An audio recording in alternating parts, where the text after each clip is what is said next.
데살로니가 전서의 마지막 부분을 읽었습니다. 데살로니가 전서 10번째 설교이고 네, 그렇습니다. 오늘 또 김영대 집사님께서 기도해 주시는데 데살로니가 전서의 말씀에 이렇게 기초하여서 이렇게 기도해 주시고 너무 감사합니다. 예, 오늘은 이제 데살로니가 전서 마지막 설교를 하게 되는데 다시 한 번 더 이제 데살로니가 교회의 상황들을 간단하게 말씀드리겠습니다. 바울은 2차 선교 여행 중에 데살로니가 교회를 세우게 되었고 3번의 안식일 동안에 그 데살로니가 지역에 머물면서 하나님의 복음을 전하였습니다. 바울이 전한 복음으로 주께로 돌아온 사람들이 있었고 그들은 교회를 이루었습니다.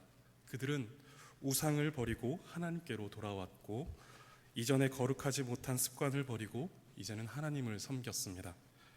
데살로니가는 마게도냐의 수도였고 커다란 항구 도시였습니다.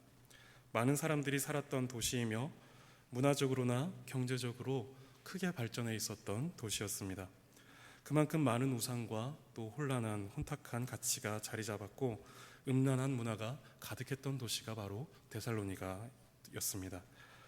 그런데 그곳에 바울이 들어가 하나님의 복음을 전하였고 복음은 그들을 변화시켰습니다. 그런 그들의 변화는 가족이나 이웃, 그들의 삶의 영역에서 크게 충격을 안겨 주었습니다. 그리고 그 변화로 그들은 동족들로부터 핍박과 고난 그리고 여러 가지 어려움들을 당하게 되었습니다. 바울 또한 핍박을 당하게 되었는데 바울은 고용된 불량배들에 의해서 그곳에서 오래 머물지 못하고 쫓겨나게 되었습니다. 데살로니가 지역은 그렇게 복음을 거부하였고 또 교회를 핍박하였던 도시였습니다. 그렇게 데살로니가 교회와 떨어지게 된 바울은 계속해서 데살로니가 지역으로 다시금 들어가고자 기회를 살폈지만 길이 열리지 않았습니다. 그리고 바울은 대신 디모데를 그곳으로 보내어 데살로니가 교회를 돌보게 하였습니다. 그렇게 얼마간의 시간이 지나고 바울은 이 디모데를 다시 만나서 데살로니가 교회의 형편을 전해 듣게 되었습니다. 바울은 편지를 써서 자신에 대한 그들의 오해를 풀어주고자 하였고 또한 그들의 부족한 점을 보충해 주고자 하였습니다. 그렇게 쓰게 된 이 편지는 하나님의 은혜와 평강을 기원하는 것으로 시작하였습니다. 이 은혜와 평강은 단순히 이 세상에서의 삶이 평탄하고 잘 되기를 기원하는 그런 은혜와 그런 평강은 아니었습니다. 바울이 말하는 이 은혜와 평강은 세상이 주는 것과는 다른 것이었습니다. 이 평강은 예수 그리스도께서 교회를 위하여 십자가에서 모든 물과 피를 흘리심으로 얻게 된 궁극적이며 영원한 은혜와 평강이었습니다. 바울은 그런 은혜 또 그런 평강이 핍박 가운데 믿음을 지키고 있는 데살로니가 교회에 있기를 기원하고 있는 것입니다. 그리고 바울은 편지를 마무리하면서 다시 한 번 더 이 은혜와 이 평강을 이야기합니다. 평강이 하나님께 기도하고 있고 우리 주 예수 그리스도의 은혜가 있기를 기원하고 있는 것입니다. 바울은 편지의 처음과 끝에 이 은혜와 평강을 기원함으로써 구원받은 이들이 이 은혜와 평강에 기대어 살아갈 수밖에 없음을 말해주고 있는 것입니다.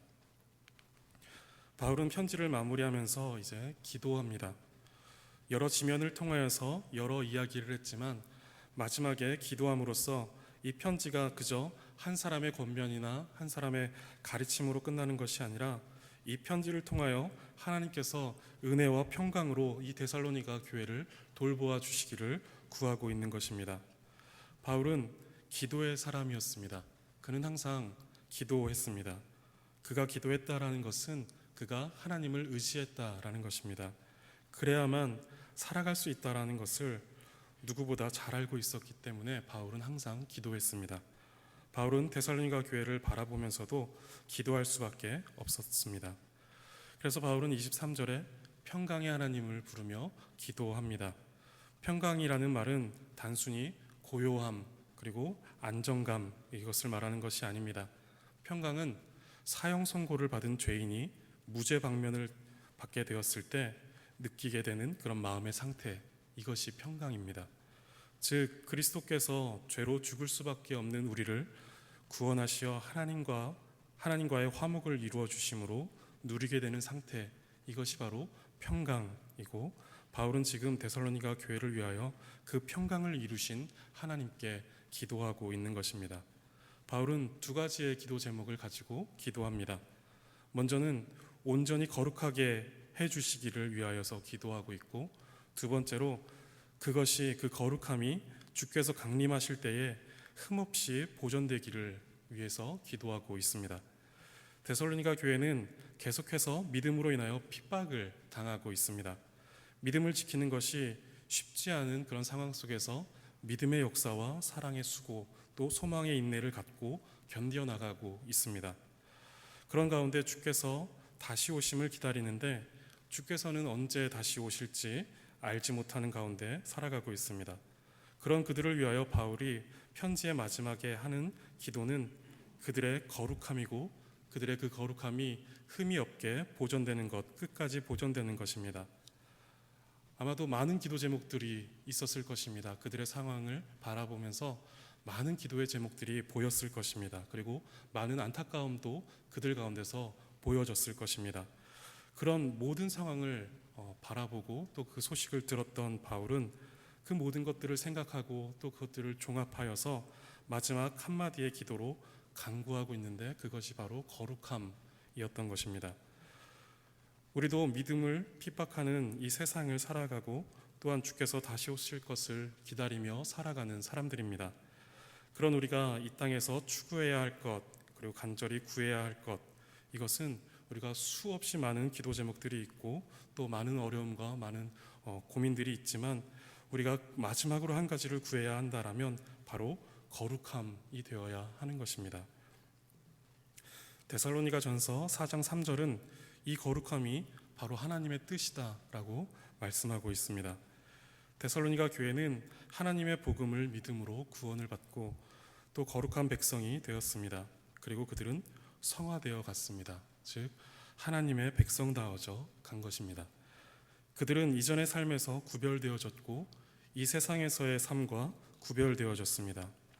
앞서 말씀드렸듯이 우상을 버리고 하나님께로 돌아왔고, 이 세상과 구별되어짐으로 동족들로부터 핍박, 고난을 당하였습니다. 그리고 이들은 음란한 문화에서 돌이켰고 오히려 형제 사랑하기에 수고하기 시작했습니다.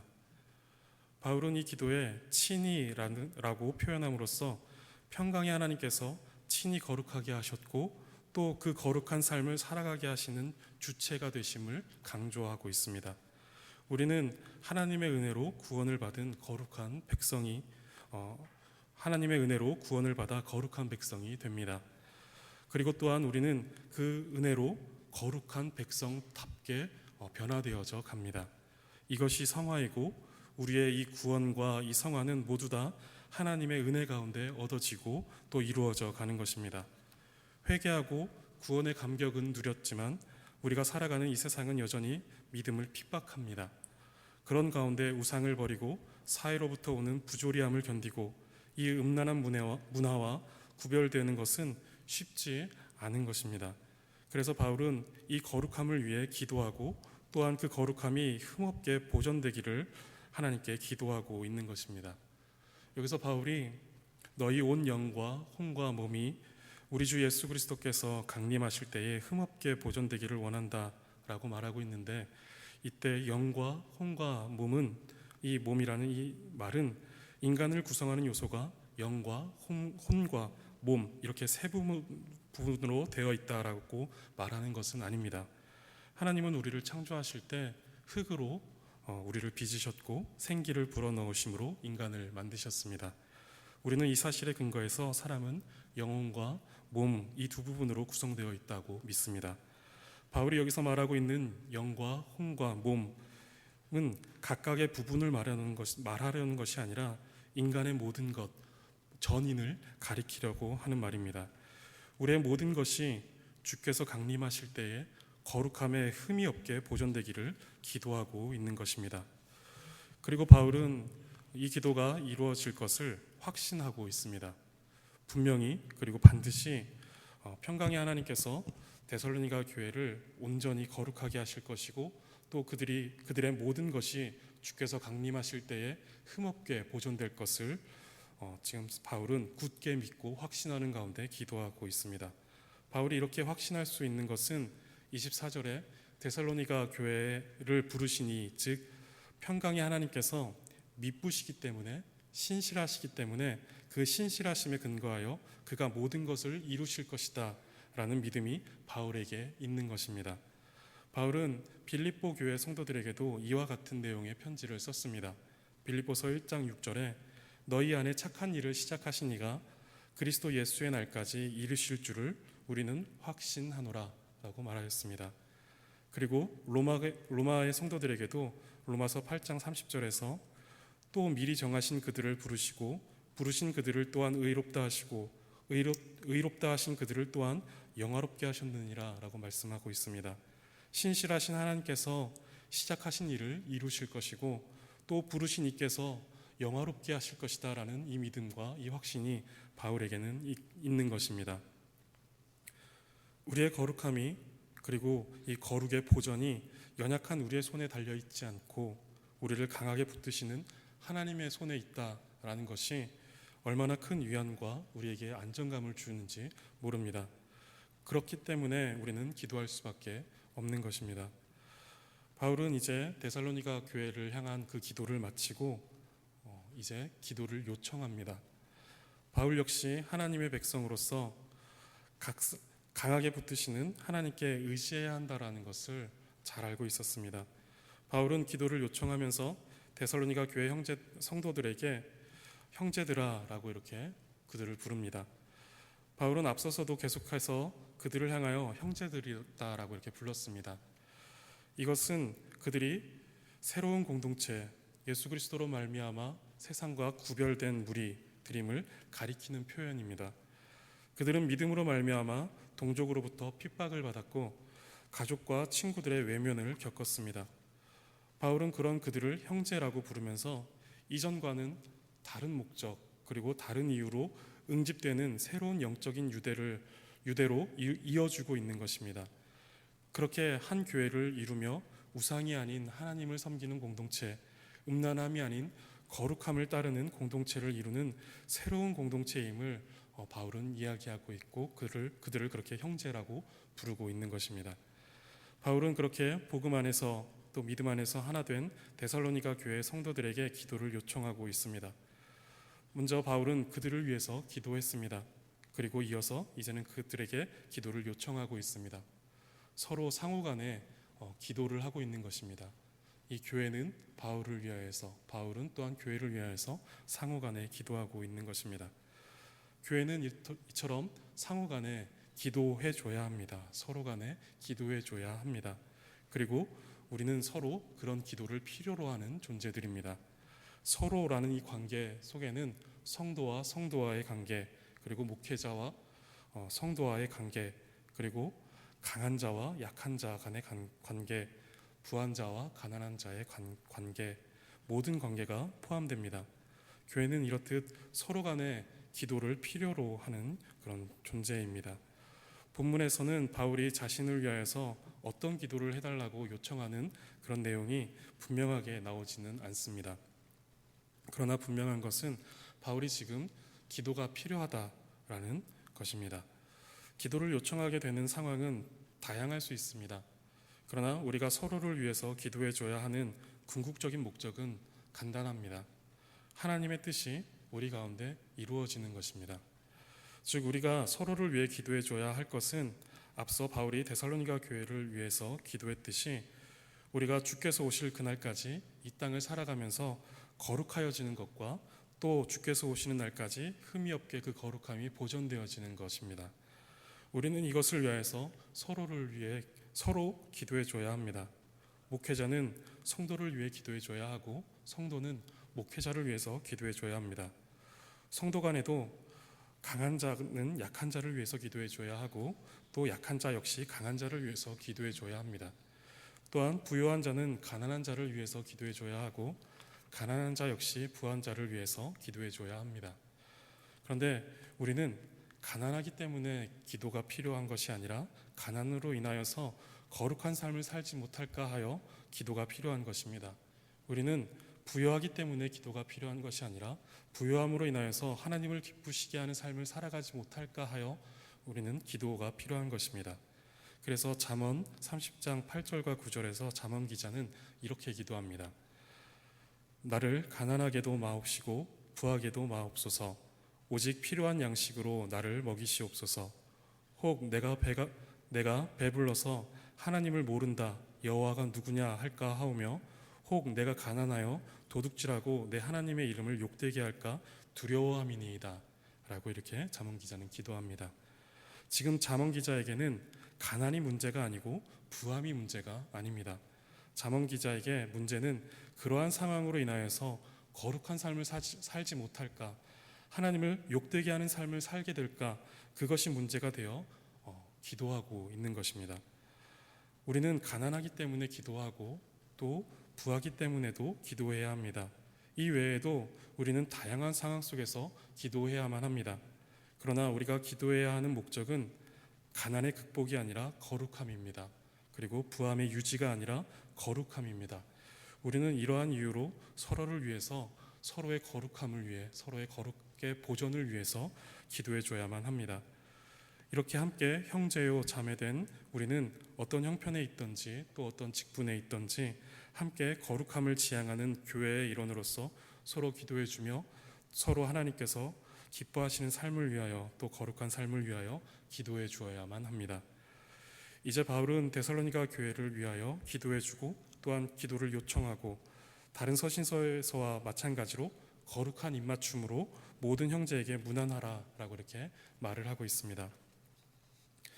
입맞춤으로 인사하라는 것은 당시 사람들이 서로 문안의 인사로서 일반적으로 행했던 그런 관습의 하나입니다.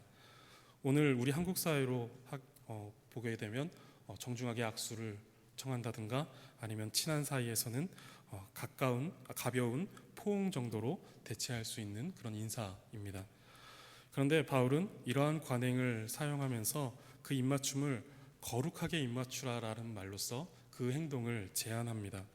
바울은 이 인사를 거룩한 교제로서 믿음이 없는 사람들의 그 인사와는 구별하고자 했던 것입니다. 이 거룩한 입맞춤을 통하여서 그리스도의 보혈로 죄 사함을 받은 하나님의 백성으로서의 구별됨과 또한 피로 값주고 사신 교회로서의 하나됨을 그 거룩한 입맞춤으로 확인하고자 했던 것입니다. 그러면서 바울은 거룩하게 입맞춤으로 모든 형제에게 문안하라라고 말합니다. 그리스도의 복음을 믿고 고백하는 사람이라면 누구도 이 거룩한 입맞춤에서 제외되지 않고 모두가 이 거룩한 입맞춤의 교제 안으로 들어오도록 하라는 권면인 것입니다. 거룩하게 입맞춤으로 모든 형제에게 문안하라라고 말하는 것입니다. 데살로니가 교회에는 여러 모양의 사람들이 있었습니다. 우리가 이전에 살펴보았던 것처럼 데살로니가 교회에는 게으른 사람이 있었습니다.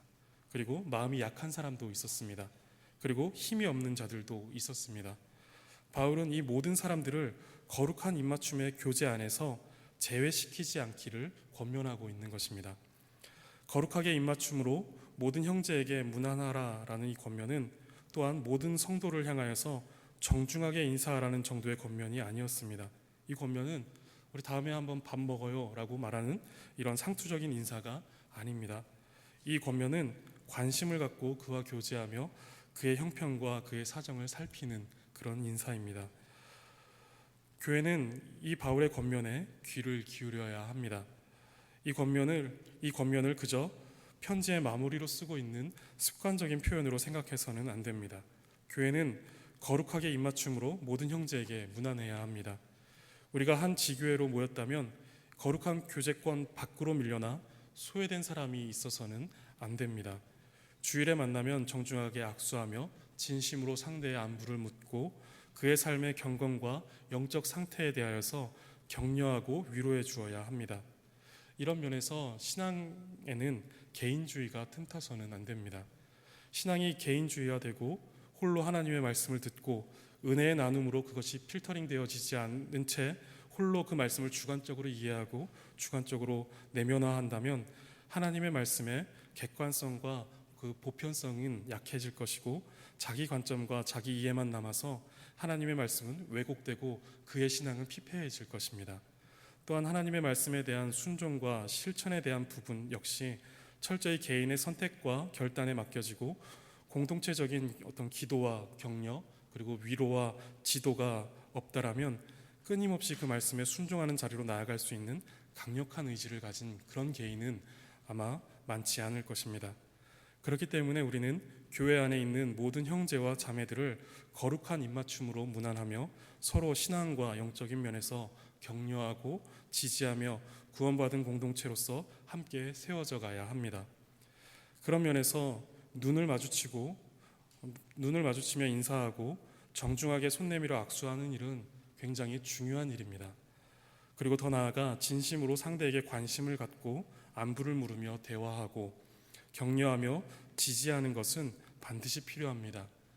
그런 면에서 주일에 함께 모여 이곳저곳에서 성도님들께서 나누시는 그러한 담소는 정말 거룩한 입맞춤이 되어지는 것입니다.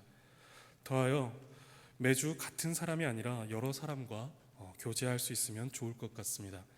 그렇게 교제의 범위가 확대되어져 가서 우리가 모든 사람과 더불어 그렇게 거룩한 입맞춤을 나눌 수 있게 된다라고 한다면 우리 강변교회는 더욱 건강하고 또 견고한 교회가 되어질 것입니다. 바울은 이어서 내가 주를 힘입어 너희를 명하노니 라고 아주 강한 표현으로 데살로니가 교회 성도들에게 명령하고 있습니다. 그 명령은 모든 형제에게 이 편지를 읽어주라 라는 명령이었습니다. 바울이 이처럼 강하게 명령하고 있는 이유는 데살로니가 교회 안에 바울의 가르침을 따르지 않고 무질서한 이들이 있으면서 신실하게 그 가르침을 따르는 이들을 괴롭게 하는 자들이 있었기 때문입니다. 특별히 주의 재림이 속히 올 것이다 라는 그 이유로 일하기를 그치고 게으른 삶을 살아갔던 이들이 있었습니다. 그들이 그렇게 살아감으로 자신들의 생계와 필요에 대해서 무책임하게 다른 이들에게 넘기는 일들이 있었습니다. 바울은 이 편지에서 그에 대한 권면과 그에 대한 가르침을 그 가르침에 대한 내용을 이 편지에 담았고 그래서 이 편지를 그 게으른 자들을 포함하여 모든 형제들이 듣기를 바랬던 것입니다. 바울은 하나님의 말씀을 들었으나 자신의 주관적인 이해로 말씀을 왜곡하고 또 그것을 고집하고 있는 그 성도에게 하나님의 말씀을 듣게 할 것을 강하게 명령하고 있는 것입니다. 오늘날 우리 역시 이 하나님의 말씀을 모두가 다 들어야 합니다. 자기 생각과 자기 주장이 강한 이 시대를 살아가고 있고 또한 너무도 많은 시간을 세상의 문화와 또 세상의 풍조 가운데 보내고 있는 우리가 그 속에 물들지 않고 거룩한 하나님의 백성답게 살고자 한다면 하나님의 말씀을 들어야만 합니다. 그리고 겸손히 그 하나님의 말씀의 교훈을 듣고 자신을 점검하고 바뀌어야 합니다. 우리가 하나님의 말씀으로 죄에 물든 우리의 본성을 거스르고 또 이 세대의 풍조에 물들지 않도록 하는 이 반복적인 싸움, 이것이 우리의 삶에 있어야 합니다. 바울은 이제 모든 편지를 마무리하면서 데살로니가 교회를 축복해주고 있습니다. 우리 주 예수 그리스도의 은혜가 너희에게 있을지어다 라는 것입니다. 앞서 설교 초두에도 말씀드렸듯이 바울은 편지의 시작과 끝에 하나님의 은혜 그리고 하나님의 평강을 말하고 있습니다. 바울은 교회를 사랑하는 마음으로서 이 편지를 썼습니다. 그리고 그 편지를 하나님의 은혜를 구하며 시작하였고 하나님의 은혜를 구함으로 마치고 있습니다. 교회는 하나님의 은혜로 시작하여 하나님의 은혜로 마치는 하나님 의존적인 공동체입니다. 바울은 이 은혜를 기원하며 이 은혜가 주 예수 그리스도의 은혜임을 말합니다. 즉 우리를 너무도 사랑하셔서 사람이 되시고 우리를 위하여 십자가에서 모든 물과 피를 쏟으신 예수 그리스도의 은혜가 교회와 함께 하시고 또 성도와 함께 하심으로 말미암아 구원의 은혜와 감격이 항상 함께 하기를 지금 바울은 기원해 주고 있는 것입니다. 성도님들, 우리는 은혜로 시작하고 은혜로 마치는 교회입니다. 은혜가 아니고서는 설명할 수 없는, 도무지 설명되어지지 않는 그런 삶을 살아가고 은혜가 아니고서는 도무지 버틸 수 없는, 견뎌낼 수 없는 삶을 살아갑니다. 그것이 성도의 삶이고 그것이 교회의 모습입니다. 데살로니가 교회는 아주 짧은 기간 동안 복음을 듣고 배웠기에 어쩌면 그들의 어떤 교리적인 부분이나 신앙의 내용적인 부분에서 굉장히 불안정한 교회였을지도 모릅니다. 그리고 그곳에는 많은 핍박이 있었고 많은 유혹들이 있었습니다. 그럼에도 데살로니가 교회는 믿음을 지켰고 서로 사랑했으며 서로를 끌어안아 주었고 주의 재림을 소망하며 그들의 삶을, 그들의 현실을 인내함으로 견뎌 나갔습니다. 이들의 삶이 간단한 몇 마디로 표현하였지만 결코 간단하게 설명할 수 없는 그런 삶을 이들은 살아갔던 것입니다. 수많은 고민과 괴로움이 있었을 것이고 또 두려움이 있었을 것입니다. 그런 그들이 믿음을 지키고 사랑하며 또 소망을 품을 수 있었던 것은 어쩌면 불가능한 일이었을지 모르겠습니다. 우리의 삶도 다르지 않습니다. 믿음을 시험하는 일들이 하루에도 수없이 많이 반복해서 우리에게 닥쳐옵니다. 또 사랑해야 될 이유보다 사랑할 수 없는 이유들이 우리에게 더 많이 다가오는 것도 사실입니다. 그리고 소망이 아닌 절망의 한숨이 새어나오는 것이 우리의 현실임도 부인할 수 없습니다. 그런 우리가 다시금 주 앞에 나와 예배하고 또 주의 말씀을 읽으며 다시 새로운 힘을 얻어 새로운 삶을 결단하며 이 믿음의 길을 계속 걸어나갈 수 있는 것은 어쩌면 우리로서는 불가능한 일입니다. 그런데 이것을 설명할 수 있는 유일한 방법이 있는데 그것이 바로 은혜입니다. 하나님의 은혜가 아니고서는 우리가 지금 이 자리에 앉아 있는 것이 설명되지 않습니다. 주 예수 그리스도의 은혜만이 교회를 교회되게 하며 성도를 성도되게 하는 유일한 힘과 능력입니다. 그러기에 성도님들 한 분 한 분의 삶과 신앙 위에 그리고 우리 강병교회 위에 항상 우리 주 예수 그리스도의 은혜가 있기를 간절히 바라겠습니다. 기도하겠습니다.